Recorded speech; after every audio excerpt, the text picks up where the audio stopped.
বন্ধুরা, আজকে আমি আপনাদেরকে জানাবো একটি রোমাঞ্চকর কাহিনী, যার নাম অমরত্বের যাত্রা। উমেই এবং লু ডংবিনের রোমাঞ্চকর কাহিনী। এই কাহিনী আমাদের নিয়ে যাবে প্রাচীন চীনের সময়ে, যেখানে দেবী এবং পরীরা তাদের বীরত্ব এবং বুদ্ধিমত্তার মাধ্যমে অমরত্ব অর্জন করেন। উমাইয়া, অমরত্বের দেবী। উমাইয়া, যিনি ৮ অমরের মধ্যে একমাত্র দেবী এবং পরীদের রাজ্যের রানী হিসেবে পরিচিত ছিলেন, তার কাহিনী এক অনন্য রহস্য এবং সাহসিকতার গল্প। উমাইয়া মিষ্টি ও টক একটি কালো ফলের সাহায্যে অমরত্ব অর্জন করেন। তার এই অমরত্বের যাত্রা অনেক চ্যালেঞ্জ এবং বিপদে পরিপূর্ণ ছিল, যা তাকে সাহস এবং বুদ্ধির মাধ্যমে পথ অতিক্রম করতে হয়েছিল। ডংবিনের মিশন। কাহিনী শুরু হয় যখন ডংবিনকে শিহু শহরের কিনকিন নদীর রাক্ষসকে ধরতে পাঠানো হয়।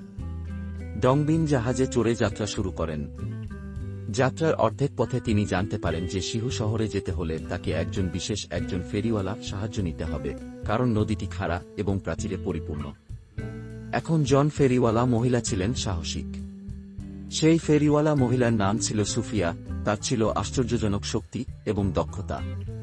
তিনি জাহাজ চড়ে নদী পার হওয়ার জন্য রওনা করেন, নিরাপদে নদী পার হবে। ছোট নৌকায় ওঠার কিছুক্ষণের মধ্যেই ডংবিন একটি উজ্জ্বল মুক্তা বের করেন, যা নৌকার নিরাপত্তা নিশ্চিত করে।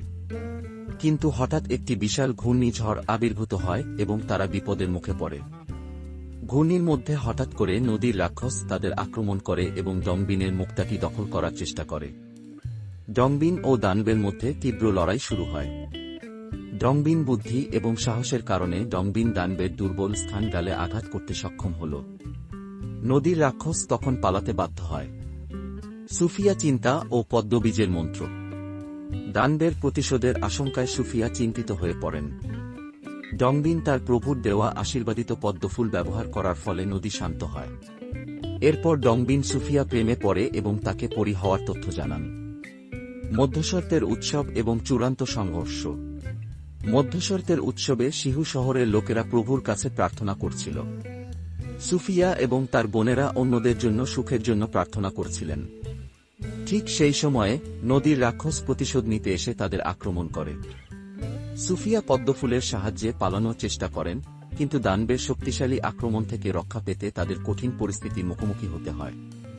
সাহস এবং আত্মত্যাগের মাধ্যমে বিজয়ের শেষ মুহূর্তে সুফিয়া বুঝতে পারেন যে তাদের শক্তি প্রয়োগ করে এই বিপদ কাটিয়ে উঠতে হবে। তাদের এই যাত্রা সাহসিকতা, বুদ্ধি এবং আত্মত্যাগের অনন্য মিশ্রণ, যা তাদের অমরত্বের পথে এগিয়ে নিয়ে যায়। এই কাহিনী শেষ হয় যখন সুফিয়া এবং ডংবিন তাদের সাহসিকতার জন্য পুরস্কৃত হন এবং অমরত্ব অর্জন করেন। তাদের জীবন নতুন রূপে জীবন যাপন করে এবং তাদের কাহিনী সকল মানুষের মধ্যে ছড়িয়ে পড়ে। বন্ধুরা, এই কাহিনী আমাদের শেখায় যে সাহস, বুদ্ধি এবং আত্মত্যাগের মাধ্যমে আমরা যে কোনো বিপদ কাটিয়ে উঠতে পারি এবং আমাদের লক্ষ্যে পৌঁছাতে পারি। আশা করি আপনাদের এই কাহিনী ভালো লেগেছে। আমাদের চ্যানেলে নতুন হয়ে থাকলে চ্যানেলটি সাবস্ক্রাইব করুন।